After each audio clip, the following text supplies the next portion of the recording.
Hello प्यारे बच्चों, मैं उम्मीद करता हूँ कि आप अच्छे होंगे, स्वस्थ होंगे, मस्त होंगे और अपनी पढ़ाई में व्यस्त होंगे।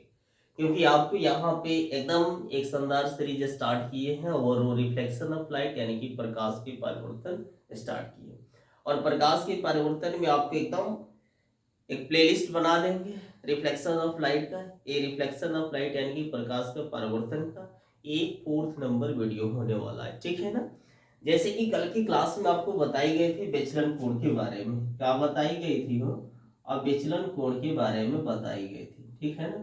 तब हम विचलन कोण कैसे निकालते हैं यानी कि एंगल ऑफ डेविएशन के बारे में बताई गई थी। क्या बताई गई थी पहले बच्चों, आपको बताई गई थी एंगल ऑफ डेविएशन के बारे में।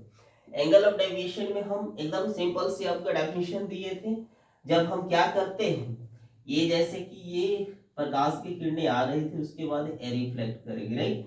तो यहाँ पे ये बताए थे कि आपतित किरण के बढ़ाए हुए भाग से, क्या बताए थे बच्चों, आपतित किरण के बढ़ाए हुए भाग से परावर्तित किरण तक जो भी कोण बनता है उसी कोण को क्या बोली जाती है, विचलन कोण बोली जाती है। एकदम आसान बात। देखो हई जवन बाटे ना, हई प्रकाश के किरण एकरे के क्या करेगा बा, आगे बढ़ा देगा। जोवन हई प्रकाश के किरण हई आवेला थी और परावर्तक सतह को, एकरे के आपतित किरण बोला जाता है। जब हम इसको क्या करेंगे, आगे बढ़ा देते हैं, क्या करते हैं, आगे बढ़ा देते हैं आपतित किरण के, तो हई परावर्तित किरण तक जौन कोण बनता है इसी कोण को क्या बोला जाता है, विचलन कोण बोला जाता है। क्या बोला जाता है बच्चों, विचलन कोण बोला जाता है।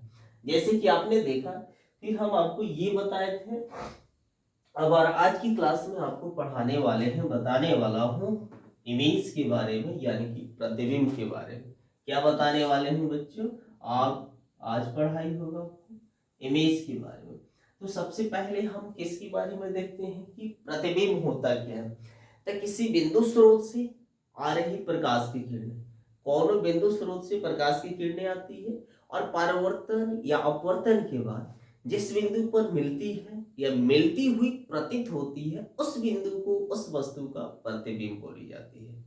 अरे ये बात समझ में ना, कौन बिंदु स्रोत से आ रहल बा प्रकाश और परावर्तन या अपवर्तन के बाद जावना बिंदु पर मिल जाता है या मिलती हुई प्रतीत होता है, उसी को क्या बोला जाता है, प्रतिबिंब बोला जाता है, ठीक है ना।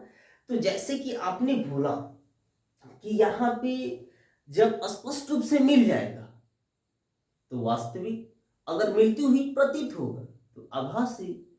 तो प्रतिबिंब को कितने भागों में बांटा गया है, दो भागों में बांटा गया है बच्चों। कितने भागों में बांटा गया है, दो भागों में। जैसे कि एक वास्तविक प्रतिबिंब, दूसरा है काल्पनिक प्रतिबिंब। वास्तविक प्रतिबिंब को रियल इमेज बोली जाती है, काल्पनिक प्रतिबिंब या आभासी प्रतिबिंब को वर्चुअल इमेज बोली जाती है, राइट। तो किसी बिंदु स्रोत से आ रही प्रकाश की किरणें परावर्तन या अपवर्तन के बाद जिस बिंदु पर मिलती है, उस बिंदु को, उस वस्तु का वास्तविक प्रतिबिंब कहते हैं। आगे बात समझ में, इस बिंदु पर मिलती है उस बिंदु को, उस वस्तु का वास्तविक प्रतिबिंब कहते हैं। जैसे कि जिस बिंदु पर डायरेक्ट आकर मिल जाती है, यहाँ पे जैसे एक आप देख सकते हैं, यहाँ पे एक दर्पण रखे हुए हैं।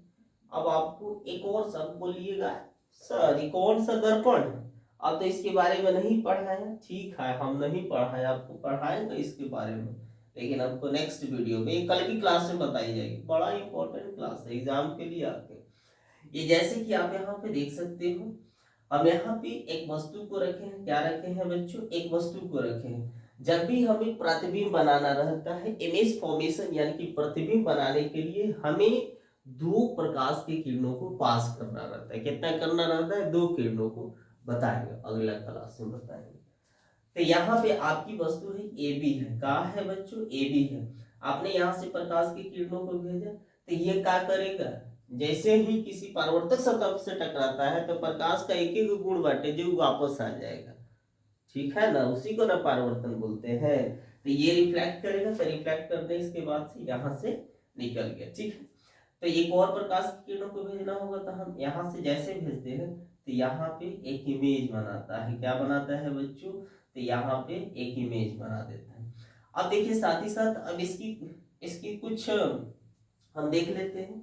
यहाँ पे जो इमेज बनाता है, तो यहाँ पे जो इमेज बनाया, यहाँ पे कैसी कटान से बना है, वास्तविक कटान से बना है। कैसा बना है बच्चों, वास्तविक कटान से बना है, ठीक है ना।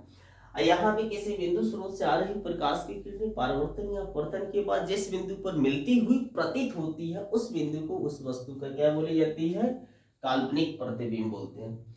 जैसे कि आप यहाँ पे एक इमेज के बारे में देखे थे कि हमने एक इमेज बनाया था। क्या बनाया था बच्चों, एक इमेज यहाँ पे बनाया है, हम बाद में बताएंगे। यहाँ से हमने प्रकाश की किरणों को भेज रहा था, क्या कर रहा था, प्रकाश। तो ये क्या करेगा, रिफ्लेक्ट कर जाएगा, यानी कि वापस चला जाएगा परावर्तित किरण। अब यहाँ से भी एक और प्रकाश की किरणों को, तो ये भी क्या हो जाएगा।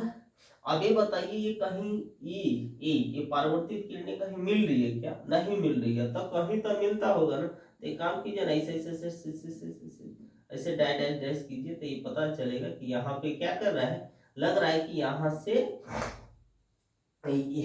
से ये लग रहा है कि जिस बिंदु पर यहाँ पे मिलती हुई, ये लग रहा है कि दोनों आपस में मिलती हुई प्रतीत हो रही है, इसीलिए तो इसे क्या बोली जाती है, आभासी या काल्पनिक प्रतिबिंब बोली जाती है। एग्जाम में कभी कभी आपको ये पूछी जाती है, क्या बताई जाती है, पूछी जाती है आपको वास्तविक प्रतिबिंब और काल्पनिक प्रतिबिंब में अंतर पूछी जाती है कि वास्तविक और काल्पनिक प्रतिबिंब में क्या अंतर होता है। एकदम आसान है, फोटो का देखिए आप, यहाँ पे देख लीजिएगा, देखिए ना यहाँ पे एक पिक्चर बना है, यहाँ पे कैसा प्रतिबिंब बना है, तो वास्तविक कटान से बनता है। और यहाँ पे जो प्रतिबिंब बना है ना, कैसे बन गया, तो यह आभासी कटान से, यानी कि काल्पनिक कटान से बनता है। इसमें देखिए हाई उल्टा प्रतिबिंब बनता है, इसमें हमेशा उल्टा बनता है, और इसमें क्या बनता है, सीधा प्रतिबिंब बनता है। और यह प्रतिबिंब दर्पण के एकदम सामने बनता है, इसमें प्रतिबिंब दर्पण के पीछे बनता है। आगे बात समझ में। इसे पर्दे पर उतारा जा सकता है और इसे पर्दे पर नहीं उतारा जा सकता है। अब एक काम कर सकते हैं, इसका नोट्स आप लोग बना रहे होंगे, उम्मीद करते हैं कि आप लोग बहुत अच्छे से नोट्स बना रहे होंगे। इसका स्क्रीनशॉट ले लीजिए और नोट्स बनाइए। आपको इसी चैनल पर मंडे से आपकी क्लास आएगी, हिंदी का, संस्कृत का, मैथ का, और यहाँ पे साइंस में आपको फिजिक्स से पढ़ा रहे थे, तो केमिस्ट्री बायोलॉजी भी इसकी वीडियो आने वाली है। एकदम एक सिस्टमेटिक बेस से आएगी। आप यहाँ पे मन लगाकर पढ़ाई कीजिए और आपकी यहाँ पे पूरी सिलेबस यहाँ पे कराई जाएगी। Okay, thank you.